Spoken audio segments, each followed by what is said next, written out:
আমরা তো চাই ওখানেও শান্তি থাক, এখানেও শান্তি থাক। আমাদের তো দুই বাংলার মধ্যে আমাদের কোনো খারাপ সম্পর্ক নেই। চিরকালই আমরা এক ভাষায় কথা বলি, এক ভাষায় পথ চলি। চিকিৎসার কারণে কেউ আসতেই পারে, মানবিকতার কারণে কেউ আসতেই পারে, কিন্তু আমাদের জানাতে হবে। এটা আমি তাদের কথা বলছি না। এখানে গুন্ডা পাঠিয়ে দেওয়া হচ্ছে, বর্ডার দিয়ে খুন করছে, চলে যাচ্ছে, এই রকম লোক পাঠানো হচ্ছে। এটা বিএসএফের অনেক ভেতরকার কাজ। এর মধ্যে কেন্দ্রীয় সরকারের একটা ব্লুপ্রিন্ট আছে। কেন্দ্রীয় সরকারের ব্লুপ্রিন্ট যদি না থাকতো এটা হতো না। আমি বারবার কেন্দ্রীয় সরকারকে বলেছি যে যা করবেন আপনারা সেটাই আমাদের পথ। কিন্তু আমি যদি দেখি আমার রাজ্যকে ডিস্টার্ব করবার জন্য জঙ্গি হানাকে কেউ মদত দিচ্ছেন, সেক্ষেত্রে তো আমাদের প্রতিবাদ করতেই হবে। আর বাংলাকে যদি মনে করে কেউ অনুপ্রবেশকারীদের ঢুকিয়ে আর তৃণমূল কংগ্রেসকে বদনাম করব, এটা তৃণমূল কংগ্রেস করছে না।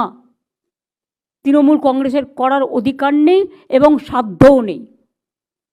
এলাকাটা কন্ট্রোল করে বিএসএফ। ভালো করে শুনে রাখুন, কোনো দু একটা টিভি চ্যানেল বিএসএফের দায়িত্বটা তৃণমূল কংগ্রেসের ঘাড়ে চাপাচ্ছেন। তাদের আমি বলবো সংযত হন, সংবেদনশীল হন এবং দেখুন কোনটা ন্যায় কোনটা অন্যায়। অন্যায় হলে হাজারবার গালাগালি দিন টিআরপি তুলবার জন্য, কিন্তু দয়া করে বিএসএফের এই অন্যায় কাজ সাপোর্ট করে তৃণমূল কংগ্রেসকে দায়ী করবেন না। তার কারণ বর্ডার গার্ড তৃণমূল কংগ্রেস দেয় না, বর্ডার গার্ড বিএসএফ দেয়, এমনকি পুলিশও দেয় না। কিন্তু পুলিশের কাছে জেলার ইনফরমেশান থাকে, যখন ঢুকে যাচ্ছে কোথায় যাচ্ছে।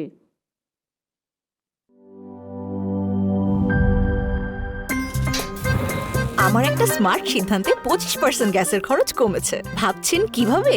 সাধারণ গ্যাস স্টোভ বদলে আমি এনেছি আরএফএল গ্যাস স্টোভ। এর সাইন্টিফিক নজল ও ব্রাস বার্নার ক্যাপ সমানভাবে তাপ ছড়িয়ে রান্না করে দ্রুত।